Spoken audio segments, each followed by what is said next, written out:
Hello everyone, अब हम आगे क्वेश्चन कर रहे हैं। इसमें क्वेश्चन क्या दे रखा है, 2x + 3y = 11 और दूसरी इक्वेशन दे रखी है 2x - 4y = -24।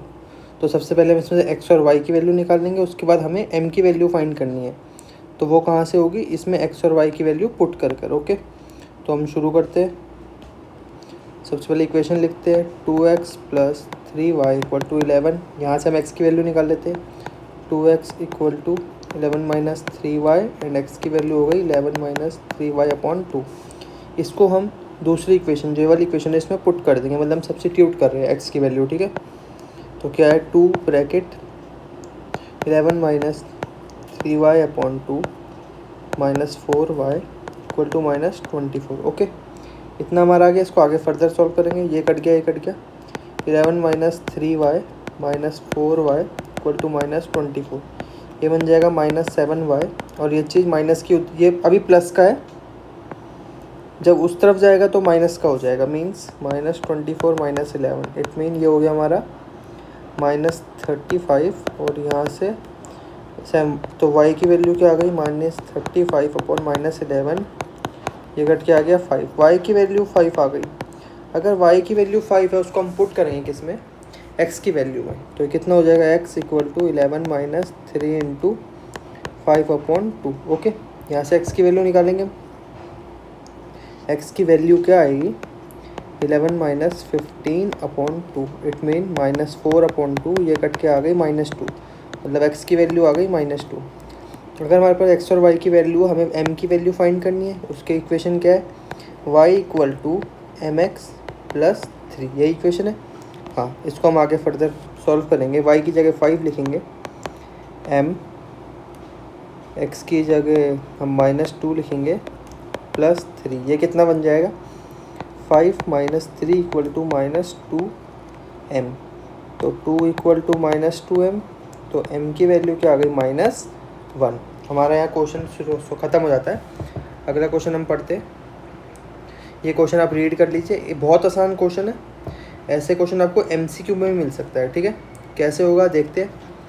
क्या लिखा हुआ है, 2 APs have the same common difference. ठीक है, the difference between their 100 term is 100।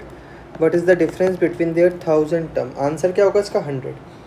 ठीक है, ये MCQ में आ जाएगा तो सीधा 100 आंसर हो जाएगा। कैसे होगा मैं बताता हूँ। हमारे पास 2 AP है, एक हम AP1 मान लेते हैं और एक AP हम 2 मान लेते हैं। सबसे पहले हमको इसमें A फाइंड करना है। इसका A मान लिया हमने। इसकी जो फर्स्ट टर्म है उसको मैंने बोल दिया A, और जो इसकी फर्स्ट टर्म है उसको मैंने बोल दिया कैपिटल A। ओके, डिफरेंस दोनों का सेम है। कॉमन डिफरेंस इसका भी D है और कॉमन डिफरेंस इसका भी D है। इसको हम आगे कैसे सॉल्व करेंगे, हमको A 100 की वैल्यू निकालनी है। कितनी है, A + 100 - 1 D। It mean answer हो जाएगा A + 99D। और यहाँ से सॉल्व करेंगे, कैपिटल A 100 क्या होगा, A + 100 - 1 D। तो ये हो जाएगा A + 99D। हमारे यहाँ से दोनों आ गए। अब हमको क्या बोल रहा है कि इनका डिफरेंस जो है वो 100 है। तो क्या लिखना है हमने, A स्मॉल 100 - A कैपिटल 100 का हमें आंसर लिखना है। ठीक है, तो वो क्या होगा, A की वैल्यू क्या है अगर आप देखोगे, A + 99D minus bracket A + 99D। Minus का साइन अंदर जाएगा, ये पूरा माइनस हो जाएगा। और यहाँ पे तो हमारा ये है ही, तो जो कटना है वो काट देंगे। मीन ये और ये कट गए। आंसर क्या आया, A - A। ये कितना दे रखा है, 100। तो ये कितना हो जाएगा, 100। ठीक है, ये तो हमने क्वेश्चन अभी तक यहीं तक सॉल्व करा। अब हमें बोल रहा है कि इसका डिफरेंस निकालो। तो A स्मॉल 1000 की वैल्यू क्या होगी, A + 999D। और ऐसे ही अगर हम A कैपिटल उसकी निकालेंगे तो वो क्या हो जाएगी, A + 999D। अगर इनका डिफरेंस निकालेंगे तो वो क्या होगा, A माइनस, ये हमें पूछा है तो हम पुट कर देंगे value, A + 999D minus bracket A + 999D। Okay, तो A + 999D तो सेम ही हो गया। माइनस का साइन अंदर आ जाएगा, -999D। ये देखो ये फिर से कट गया, आंसर क्या है, a माइनस ए। इसकी वैल्यू क्या पता है हमें, 100। इट मीन इसके आंसर कितना आएगा, 100। इसीलिए मैंने बोलता कोई क्वेश्चन MCQ में आ सकता है और आंसर इसका वही होगा जो यहाँ पे दिया होगा। नेक्स्ट क्वेश्चन करते हैं अब हम, पहले क्वेश्चन पढ़ते हैं, 1 मिनट, ठीक है। For what value of n are the nth term of 2 APs are equal. मतलब 2 AP दे रखी है, पहले लिख लेता हूँ। पहली AP है 63, 65, 67 एंड सो ऑन चलेगी। दूसरी AP हमारी 3, 10 एंड 17। ओके, इसमें A क्या है, 63, D क्या है, 2 कैसे आया, 65 माइनस 63, आंसर आ गया 2। ओके, A2 माइनस A1 कर लिया। सेम हम इसके लिए भी निकालेंगे। इसका A क्या है, 3, इसका D क्या है, 10 माइनस 3 इट मीन 7, तो इसका D क्या हो गया, 7। अब क्या बोल रहे हैं वो हमको, जो इनकी nth टर्म है वो इक्वल है, तो लिख लेते हैं। इसकी क्या होगी, an इक्वल टू 60, अच्छा पहले फॉर्मूला लिख लेते हैं, a plus n minus 1 D. Okay, इसकी भी यही होगी, a plus n minus 1 D.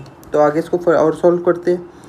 A N की जगह तो हम कुछ लिखेंगे, रुक जाओ, नहीं, ए एन की जगह ए एन ही रहेगा। ए की value 63 plus n minus 1, D की वैल्यू 2। यहाँ से ए एन की वैल्यू क्या आ गई, 3 प्लस n माइनस 1, डी कितना है हमारा, 7। अब इन दोनों को देखो हम इक्वल कर देंगे, दोनों ए एन की वैल्यू तो है, तो मैं लिख सकता हूँ 63 प्लस n माइनस 1 डी। अच्छा, इसको मैं आगे भी सॉल्व कर देता हूँ। इसको लिखता हूँ मैं 2n minus 2 equal to 3 plus 7n minus 7। Okay, अब देखो जो ये वाली टर्म है n वाली, उनको एक साइड कर देंगे, बाकियों को एक साइड, तो ये हो जाएगा 7n माइनस 2n, ये इधर आ गया, और जो इसके साइड वाले थे वो उस साइड चले जाएगी। इट मीन ये तो हमारा 61 हो जाएगा, माइनस प्लस 7 माइनस 3। ओके, तो ये हो जाएगा, ये हो जाएगा 4 और इसमें 65 हो जाएगा, लिखेंगे हम, और यहाँ से 5n आ जाएगा, तो n की वैल्यू क्या आ जाएगी हमारी, 15। ठीक है, n की वैल्यू क्या आ गई, 15। कहीं हमने गलती, हाँ सॉरी 15 नहीं होगी, n की वैल्यू होगी 13। ठीक है, 15 होती है अगर 75 होता। नेक्स्ट क्वेश्चन करते क्या, अच्छा ये क्वेश्चन थोड़ा इंपॉर्टेंट है।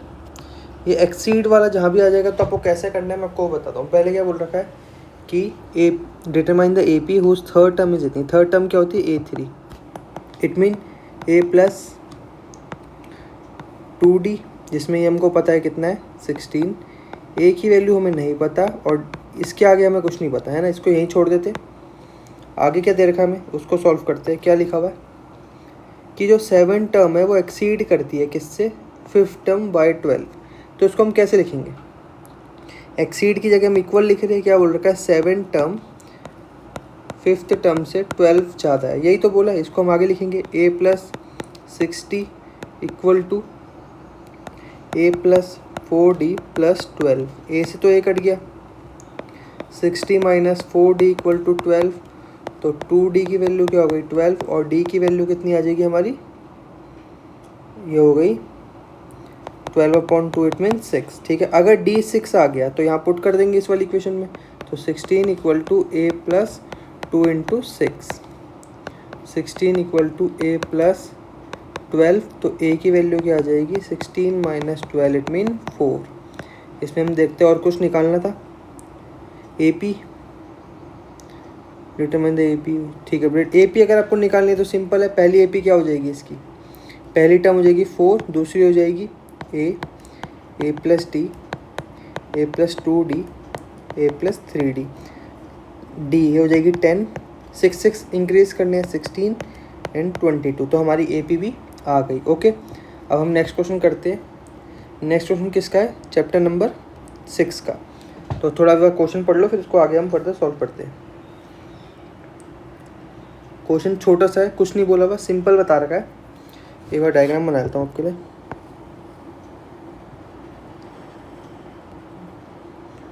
एक मिनट,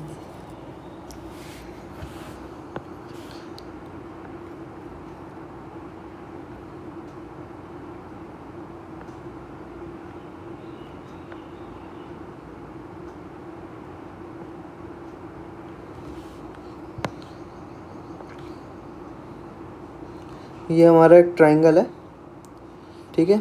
उसके बाद इसमें एक लाइन खींची हुई, ये हमने एक लाइन भी ड्रॉ कर ली है। ये है P S T Q and R। Question क्या बोल रहा है कि PS upon QS equal to PT upon TR, ये हमें गिवन है। दूसरी चीज़ एंगल PST मीन्स ये वाला एंगल इक्वल है किसके, PRO, मतलब ये वाला मीन्स एंगल 1 इक्वल है एंगल 2 के। ये भी हमें क्या है, गिवन है। अब हमें इसे आगे सॉल्व कैसे करना है। अगर मैं बोलूँ कि ये वाली साइड हमारी PS अपॉन QS इक्वल है PT अपॉन TR, अगर कभी भी ये इक्वेशन होती है, ये चीज़ हमारी प्रूफ हो जाती है, PS upon QS equal to PT upon TR, तो ये किससे होती है, सॉरी इस, अगर ये है तो मैं क्या लिख सकता हूँ, अगर ये कंडीशन हो गई तो मैं लिख सकता हूँ कि हमारी ST है वो पैरेलल है QR के, कैसे, बाय कन्वर्स ऑफ BPT। अगर ये चीज़ हो गई है, और दूसरी चीज़ मैं क्या लिख सकता हूँ, इसको मैं एंगल ऐड करता हूँ, एंगल 3। अगर हम पे दो पैरेलल लाइन है, उसमें से एक लाइन ट्रैवर्सल ऐसे जा रहा है, ये वाला एंगल और ये वाला एंगल इक्वल हो गया, एंगल 1 इक्वल एंगल 3, कैसे, बाय कॉरस्पॉन्डिंग एंगल। ओके, तो ये लिख लेते हैं हम आगे।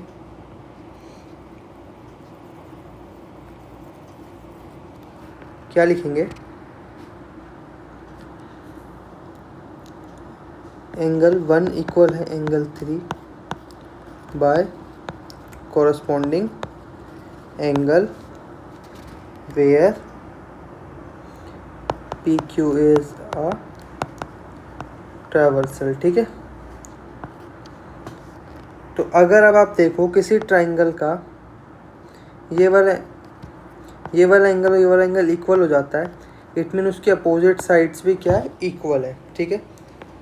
तो मैं अब क्या लिख सकता हूँ इसमें, इट मीन्स, नहीं सॉरी, इन ट्राइंगल कौन सा हमारा PQR, angle 1 sorry angle 3 equal हो गया एंगल 2 के।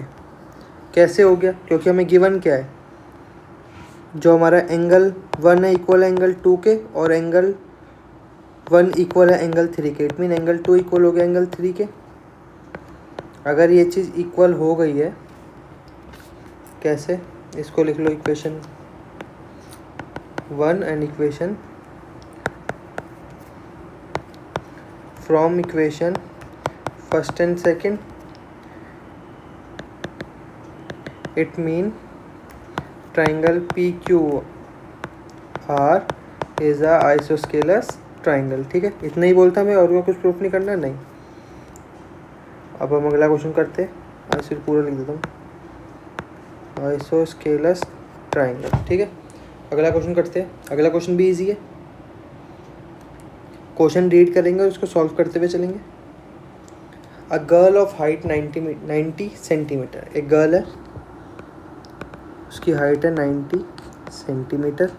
दूसरी चीज़ क्या बोल रखी है, is walking away from the base of the lamp post. ये लैम्प पोस्ट है, इसके बेस से इसने वॉकिंग करी, कितनी स्पीड से, at a speed of 1.2 metre per second. Okay, if the lamp, अच्छा लैम्प कितना है, अगर मैं लैम्प की हाइट लिखूँ वो कितनी है, 3.6, मतलब कि ये चीज़ 3.6 है, मीटर में है, और लड़की की क्या है, सेंटीमीटर में, तो इसको मीटर में बना लिया तो 0.9 मीटर, और ये 0.9 मीटर हो गई, ठीक है। दूसरी चीज़ हमें क्या पता करनी है, if the length of her shadow after, sorry find the length of her shadow after 4 second, ठीक है।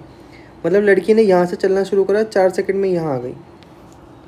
अगर हमें डिस्टेंस निकालना है, स्पीड का फॉर्मूला क्या होता है, डिस्टेंस अपॉन टाइम। हमें स्पीड पता है, हमें टाइम पता है, डिस्टेंस आ जाएगा, तो सीधा लिख लेते हैं,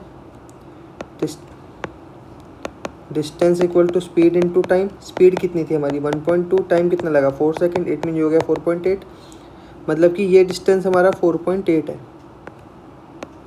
ठीक है। B D equal to 4.8 metre, और मैं डी ई को क्या मान रहा हूँ, एक्स मान रहा हूँ। Let D E equal to x. अब मुझे क्या करना है, दो ट्राइंगल्स को प्रूव करना है कि वो सिमिलर है। ट्राइंगल कौन कौन से लेंगे, अब देखो, एक तो हम बड़े वाला ट्राइंगल ले रहे हैं ए बी ई, और एक हम छोटे वाला ट्राइंगल ले रहे हैं डी सी डी ई। ठीक है, इनको हमें सिमिलर प्रूफ करना है, अभी कर देते हैं, यही कर देते हैं साइड में। In triangle A B E and triangle C D E, सबसे पहले एंगल ई दोनों में क्या है, कॉमन है। दूसरा, ये चीज़ 90 है और ये बच्ची भी तो 90 दिखा रखी है, खड़े हैं ना सीधे, तो बोल सकते हैं angle A P E equal है angle D C D E के, क्या ईच क्या है, 90 डिग्री। ठीक है, तो मैं बोल सकता हूँ triangle A B E similar है ट्राइंगल सी डी ई के बाय एंगल प्रॉपर्टीज़। ठीक है, अगर ये एंगल प्रॉपर्टीज से इक्वल है तो क्या मैं ये लिख सकता हूँ, A B upon C D equal to P E upon D E. ठीक है, ये चीज़ लिख ली मैंने। इसको आगे कैसे सॉल्व करेंगे, ए बी की वैल्यू क्या है 3.6, सी डी की वैल्यू क्या है 0.9, इक्वल टू बी ई की वैल्यू क्या है, बी ई पूरा है मतलब कि 4.8 प्लस एक्स, और बी ई की वैल्यू क्या है प्रॉपर, सॉरी डी ई की वैल्यू क्या है, वो है हमारी एक्स। इसे सॉल्व करते हैं, अगर पॉइंट से पॉइंट हट गया, ये 1 और ये 4 टाइम पे आ गया, ये हो जाएगा 4x equal to 4.8 plus x, तो ये 3x इक्वल टू 4.8, तो x की वैल्यू कितनी आ गई 4.8 अपॉन 3, इट मीन 1.6 मीटर, मतलब जो हमारा x था ये आ गया 1.6 मीटर। ओके, ये कितना है 1. अब नेक्स्ट क्वेश्चन करते हैं, क्वेश्चन नंबर 8। हमें क्वेश्चन में इसकी फिगर दे रखी थी पर मैंने बनाई नहीं, क्योंकि आप इसको अपने आप भी ड्रॉ कर सकते हो। क्या लिखा है, C M and N are the median of triangle A B C and P Q R. दो ट्राइंगल बनाने, ठीक है,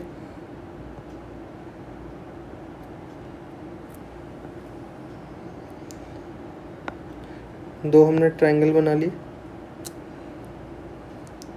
उसके हमें क्या बोल रहा है कि ए बी सी और पी क्यू आर है, जिसमें सी एम एक मीडियन है और एन आर एक और मीडियन है। मीडियन मतलब क्या होता है, ये इसके इक्वल हो जाएगा और ये चीज़ इसके इक्वल है। ठीक है, डन। और हमें गिवन क्या है, जो गिवन वाला है मैं दूसरे कलर से लिख लेता हूँ। गिवन है हमें कि triangle A B C similar है ट्राइंगल पी क्यू आर के। इससे मैं क्या क्या निकाल सकता हूँ, एंगल ए इक्वल हो जाएगा एंगल पी के, एंगल बी इक्वल हो जाएगा एंगल क्यू के, एंगल सी इक्वल हो जाएगा एंगल आर के। दूसरी चीज़ मैं लिख सकता हूँ A B upon P Q equal है B C upon Q R, ये भी इक्वल है A C upon P R के। ठीक है, अब इसके बाद हमारी जो टर्म है ये बी सी और पी क्यू, इनको हम अलग से आगे डिराइव कर लेता हूँ थोड़ा सा। उसमें क्या करूँगा मैं आपको बता देता हूँ। हमारा जो ए सी है देखो अपॉन पी आर, ये इक्वल हो जाएगा half of A B upon half of P Q. तो इससे अब दो चीज़ें और ड्राइव हो जाएगी। क्या क्या हो जाएगी, एक तो हो जाएगी A C upon P R equal हो जाएगा मेरा ए एम और पी एन के, A M upon P N के। दूसरी चीज़ यहाँ से आ जाएगी A C upon P R, ये इक्वल हो जाएगा मेरा क्या हो जाएगा, किसके इक्वल हो जाएगा, M B upon N Q. ठीक है, ये दो चीज़ हमें याद रखनी है। इसको मैं इक्वेशन 1 बोल रहा हूँ इस वाले को, और ये इक्वेशन हमारी 2 हो गई। बस इतना ही जो हमें मेन ड्राइव करना था हमने कर लिया। आगे हम इसे सॉल्व करते हैं। अब हम क्वेश्चन पे चलते हैं। अब क्वेश्चन मुझे क्या कह रहा है, क्या करना है भाई हमको, triangle A M C, it mean triangle A M C, ये वाला ट्राइंगल और ट्राइंगल पी एन आर, इसको मुझे सिमिलर प्रूफ करना है। तो कर देते, एक मिनट, क्या करना है मुझे, देखो triangle AMC and triangle PNR को मुझे क्या करना है, सिमिलर प्रूफ करना है। एंगल A इक्वल हो जाएगा एंगल P के, क्योंकि हमने अभी गिवन है, हमको गिवन नहीं है, इसमें लिख दो आप ट्राइंगल ABC सिमिलर है ट्राइंगल PQR के। दूसरी चीज़ आप बोल सकते हो कि हमारा AC अपॉन PR इक्वल है AM अपॉन PN के। ठीक है, ये हमने यहाँ प्रूफ कर दिया फ्रॉम इक्वेशन फर्स्ट। तो triangle AMC similar triangle PNR के बाय SAS प्रॉपर्टी। देखो एंगल है ये रहा, ये अपॉन ये, और ये दोनों के बीच में एंगल आ गया ना, तो ये किससे प्रूफ हो गया, SAS से। और मैं क्या लिख सकता हूँ, मैं लिख सकता हूँ AM upon PN equal to MC upon NR, वो इक्वल हो जाएगा AC अपॉन PR। ठीक है, ये हम इससे प्रूफ कर रहे हैं, मतलब इससे हमने ड्राइव कर लिया। तो हमारा पहला पार्ट तो ख़त्म हो गया। दूसरा पार्ट हमें क्या प्रूफ करना है, इसको मैं लिख लेता हूँ फटाफट, sorry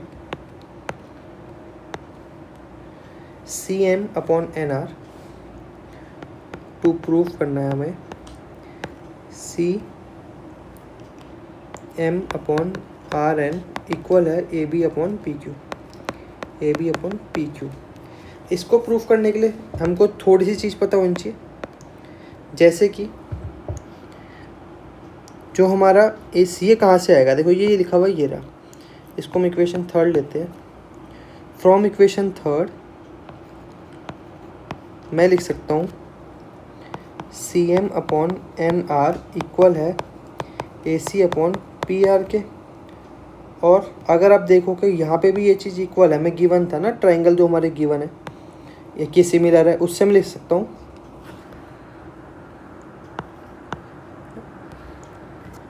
AB upon PQ equal है AC अपॉन PR के। यहाँ लिखा हुआ है, ठीक है, ऊपर जो हमने ड्राइव करा था कि हम ट्राइंगल ABC सिमिलर है ट्राइंगल PQR से, उससे हम क्या क्या चीज़ निकाल सकते हैं, तो उससे हो गया। इसको हम यहाँ से इरेज करते हैं, इसको बोलते हैं इक्वेशन 4 और 5। ये तो मैं फ्रॉम इक्वेशन थर्ड से ये आया है।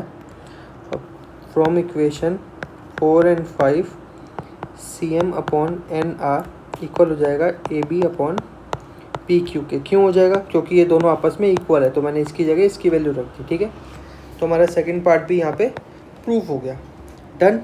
अब हम अगला पार्ट पढ़ते हैं। अगला पार्ट है, अच्छा इसके लिए मुझे पहले वो चाहिए, 1 मिनट रुक जाओ, मैं कॉपी कर लेता हूँ कुछ चीज़ें। ये आ गया कॉपी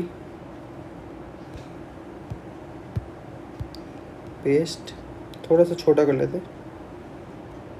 दूसरी चीज़ क्या चाहिए मुझे, कॉपी यहाँ से जो हमें गिवन हमने लिखा है। ओके,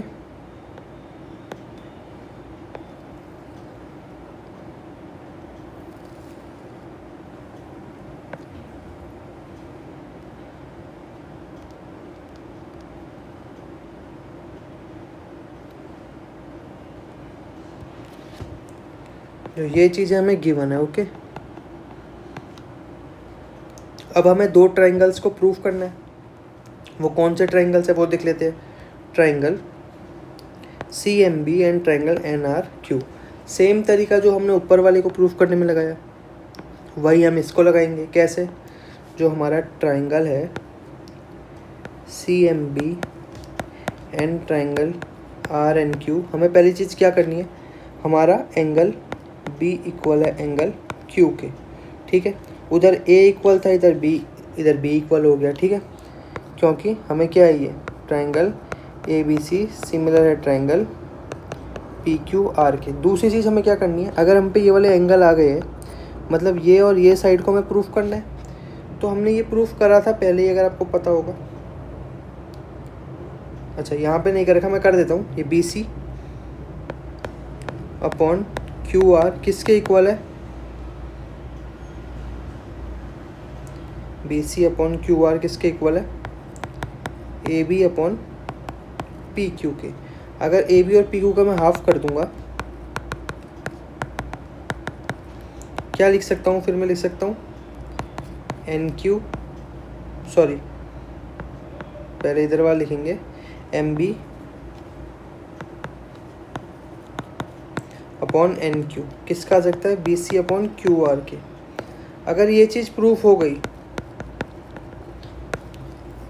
तो देखो हमको ये वाली साइड पता है, ये बी सी एम बी और बीच में angle N Q Q R, बीच में angle N Q Q R, बीच में एंगल, और बी सी एम बी बीच में एंगल। तो हमारा ट्रायंगल क्या क्या था हम पे, सी एम बी सिमिलर हो जाएगा ट्रायंगल आर एन क्यू के by S A S property. और यहाँ हमारे क्वेश्चंस ख़त्म हो जाते हैं। इसके बाद हम नेक्स्ट वीडियो डालेंगे जिसमें और मिक्स क्वेश्चन होंगे, एटलीस्ट 2 क्लास तो और आएगी। उसके बाद हम क्या करेंगे, पर्टिकुलर चैप्टर के हिसाब से प्रीवियस ईयर क्वेश्चन करेंगे जो हमारे पेपर में आ रखे हैं, मीन्स 2026 के पेपर में, 2025 के पेपर में, और सो ऑन जो भी पेपरों में आए होंगे, important question chapter wise solve करेंगे। Okay, thank you.